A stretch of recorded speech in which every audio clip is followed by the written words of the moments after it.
Welcome to London's Leicester Square for the world premiere of one of the most eagerly anticipated movies of the year, the epic adventure Exodus, Gods and Kings! Ladies and gentlemen, Mr. Christian Bale! Quite a premiere, isn't it? It's a hell of a premiere, isn't it? Look at all these lights and everything. It feels like that winter wonderland. For you, what was the most enjoyable aspect of taking on the role of Moses? It was, first off, filming with Rid, who's got such insane amount of energy, and the character was so fascinating, so much more fascinating than I ever realised. Mr. Joel Edgerton!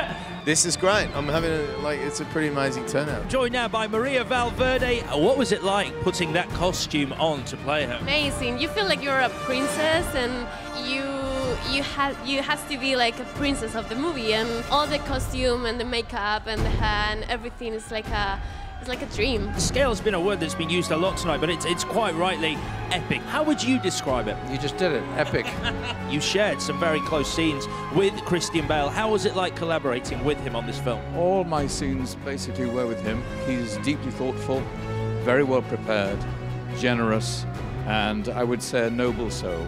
Lovely to work with him. With Christian, I was just very pleased to see how much of a hard work ethic he had, that combined with that great instinct he has as an actor, and that intelligence with which he approaches things. So, yeah, we had a great time. And he's also a very funny guy. Tell us a little bit about Ramses, your character. He's a very handsome man. And he wears a lot of gold skirts and a lot of jewellery. And I enjoyed it, to be honest. I'd like to know how you reacted when you saw the incredible job that they did of aging you. These guys are the best at what they do. I sat for hours, and it's well worth it, because isn't that stunning? And my wife gets to have a quick glimpse at who she's going to be living with. How was making this film different, or indeed similar, to working on Gladiator? In a way, the Gladiator was a perfect story of revenge. This, of course, is a much more elongated evolution of a character who's going to go through a really trying journey and come out the other side. He has the whole film in his head. You arrive one day to do maybe a scene that's a minute and a half long.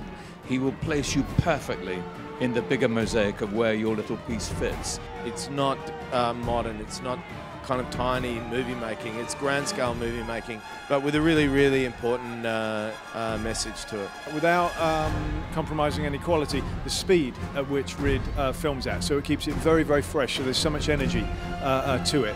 And when I see these scenes, it gives me real goosebumps. I'm obsessed with tidal waves, and this has the most remarkable one that I've ever seen, and I could just repeat it, and I'll just go to see the film just for that.